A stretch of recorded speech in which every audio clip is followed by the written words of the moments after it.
Afinal, qual é o teorema da divergência? Como é que nós vamos aplicá-lo? Que informação nos fornece? Como se relaciona com o operador divergente? Como aplicamos esse teorema? Olá, meu nome é Manuel Gibson, bem-vindo à parte 8 da série Divergente e o teorema da divergência, uma introdução. Somos particularmente interessados no operador divergente, no eletromagnetismo e a relação com o teorema da divergência, para o cálculo de fluxo elétrico e da existência de cargas elétricas em uma região. Para isso, veremos os seguintes assuntos neste vídeo. Nós vamos consolidar o que vimos até aqui. No vídeo anterior, nós apresentamos os conceitos básicos consolidados. E agora nós vamos estender para a parte de cálculo de fluxo em superfície. Faremos vários exercícios resolvidos e comentados e faremos algumas considerações sobre os assuntos vistos. Vamos começar com consolidando o que vimos até aqui, incluindo agora fluxo em superfície. Como se calcula o fluxo de um vetor A em uma área aberta S? Simples. A integral de superfície do vetor A, ds. Área aberta. ds, nós já vimos o elemento diferencial de área de S na direção do vetor. Lembra do vento e da tabela do barco? Vamos determinar os vetores diferenciais de superfície do paralelepípedo mostrado na figura ao lado.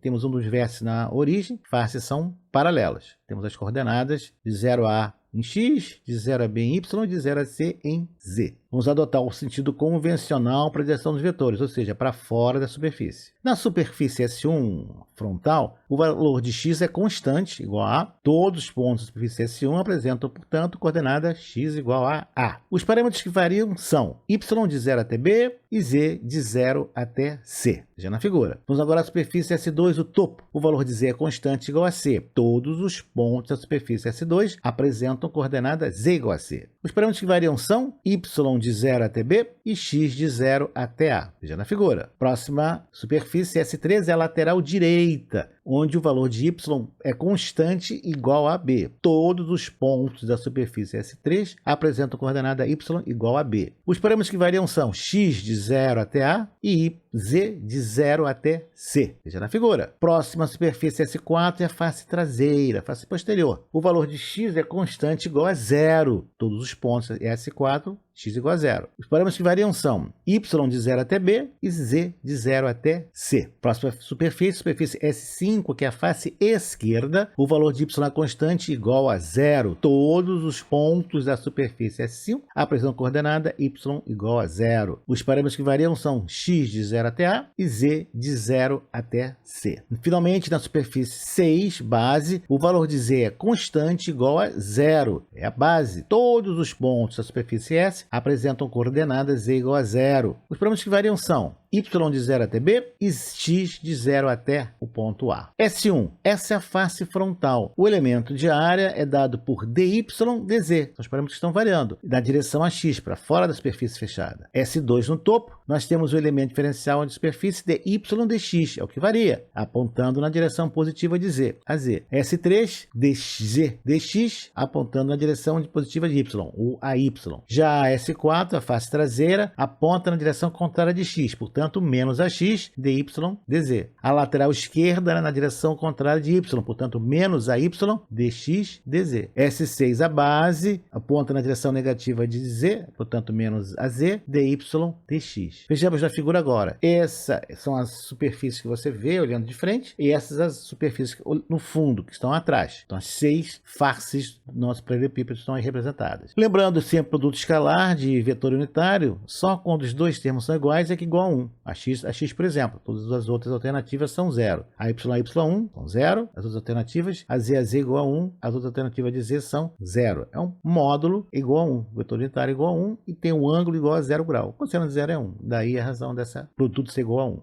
Então agora aplicar os seguintes conceitos: derivada parcial, vetores, área diferencial, vetor, área diferencial e fluxo de vetor. Nosso primeiro exercício, nós vamos calcular o fluxo do vetor A, mostrado, que atravessa a superfície S1 em x igual a 1. Essa é a superfície S1. Quando o x igual a 1, o vetor A torna-se A igual a 3ax, y menos 3, a y, 2 menos z a z. Então, em todos os pontos da superfície S1, esse é o valor do vetor A. O elemento diferencial da área ds1, nós já vimos, é dado por dy dz a x. Varia dy, varia dz e aponta na direção externa da figura na direção positiva de x. Aí está. Sabemos também que a coordenada y varia de 0 a 2 e a coordenada z varia de 0 a 3. Então nós temos o elemento diferencial de superfície, temos a variação desses parâmetros e para onde aponta o nosso vetor superfície. Podemos agora então calcular o produto de A vezes ds1 dos vetores. Fazemos a integral de superfície, z variando de 0 a 3, y de 0 a 2 de 3 dy dz. Mas por que ficou só esse termo? Veja que nosso ds1, a superfície, só tem o vetor unitário ax. Quando nós vamos multiplicar pelo vetor A, ax vezes a y,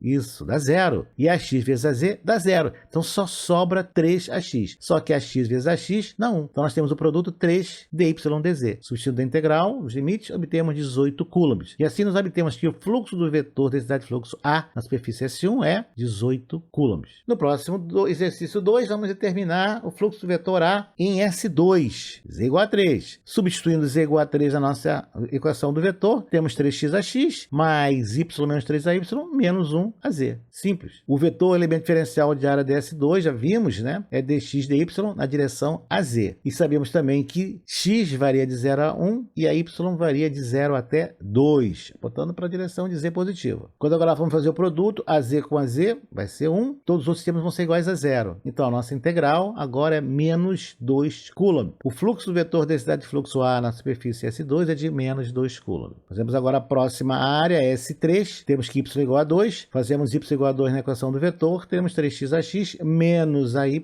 mais 2 menos z a z. O vetor elemento diferencial de área é dz dx na direção positiva de y. Nessa superfície S3, x varia de 0 a 1 e z varia de 0 até 3. O vetor da superfície aponta para fora, direção positiva de y. Fazendo o produto agora de A com ds3, nós temos que o resultado é menos 3 coulombs. Portanto, o valor do fluxo do vetor densidade de fluxo A na superfície S3 é de menos 3 coulombs. Na superfície S4, nós sabemos agora que x igual a 0. Substituindo x igual a 0 no vetor A, nós temos y menos 3ay mais 2 menos z a z. O elemento diferencial de área de S4 na superfície S4 é menos dy dz a x. Por que menos? Porque está apontando na direção oposta do eixo x, menos ax. Na superfície S4, a coordenada y varia de 0 a 2 e a coordenada z varia de 0 até 3. O vetor superfície aponta para fora da superfície fechada, portanto, na direção de menos x. Por isso que é menos dy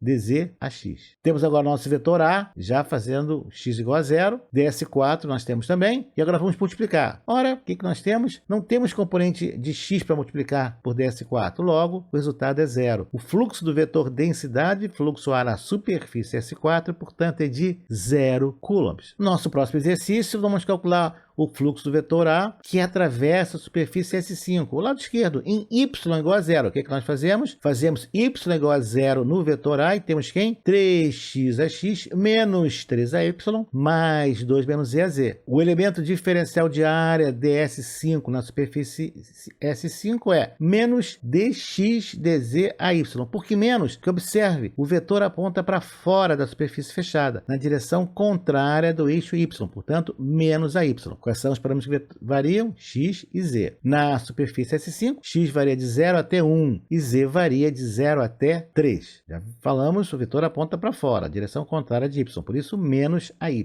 Temos agora o nosso vetor A com Y igual a 0, nosso elemento de vetor de área ds5, multiplicamos os dois, só tem o termo em Y, temos menos com menos dá mais, 3dz dx, onde X varia de 0 até 1, Z varia de 0 até 3. Calculamos e obtemos 9 coulombs. Dizemos, portanto, que o fluxo do vetor densidade de fluxo A na superfície S5 é de 9 coulombs. Finalmente, para a última superfície, S6, a base, nós temos agora que na superfície S6, Z igual a 0. Então, nós vamos agora tomar Z igual a 0 na equação do vetor A. E obtemos 3xax mais y menos 3az mais 2az. O vetor elemento diferencial de área de S6 na superfície S6 é dado por dy dx menos AZ. Veja na figura, o vetor aponta para fora da superfície, na direção oposta do eixo Z, portanto é o menos AZ. O sinal negativo vem da direção do vetor que é da superfície. Na superfície S6, a coordenada x varia de 0 até 1 e a coordenada y varia de 0 até 2. Veja na figura. Já falamos, o vetor superfície aponta para fora da superfície fechada na direção de menos Z. Agora vamos fazer o produto de A com Z igual a 0 com DS6. Só tem a componente AZ, que é 2, menos 2 dx dy. Sabemos que x varia de 0 até 1 e y varia de 0 até 2. Substituindo, nós temos menos 4 coulombs. Portanto, o fluxo do vetor A na superfície S6 é igual a menos 4 coulombs. Veja o vetor 3x mais y menos 3ay mais 2 menos e a z. Temos a superfície S1, S2 e S3. O fluxo em S1, 18 coulombs. O fluxo em S2, menos 2 coulombs. O fluxo em S3, menos 3 coulombs. Temos agora o vetor A e as superfícies S4, S5 e S6. Em S4, o fluxo é dado por 0 coulombs. Em S5, por mais 9 coulombs. E S6 por menos 4 coulombs. Qual é o fluxo total que atravessa a superfície fechada, contida por S1, 2, 3, 4, 5, 6? O fluxo total vai ser a soma de todos os fluxos. Portanto, 18 coulombs, menos 2 coulombs, menos 3 coulombs, mais 0 coulombs, mais 9 coulombs, menos 4 coulombs. Portanto, o fluxo total desse vetor A nessa superfície considerada é de 18 coulombs. Se você está interessado e quer estudar um pouco mais sobre eletromagnetismo, aí tem uma pequena bibliografia para você começar. Vejamos agora algumas considerações. Sabemos ou relembramos como calcular o fluxo elétrico total que atravessa uma superfície fechada. Determinamos o fluxo parcial de cada uma das superfícies que compõem o volume. Aplicamos os conceitos de vetores, áreas diferenciais, vetor de área, produto escalar de vetores e fluxo elétrico. Como podemos relacionar o resultado obtido, uma integral de superfície, com o volume total? Isso é o que veremos no próximo vídeo. O que veremos então? O tão aguardado, esperado e famoso teorema da divergência. Novamente, com exercícios resolvidos e comentados. O teorema da divergência não vai mais assustar ninguém. Até lá, nos vemos no próximo vídeo.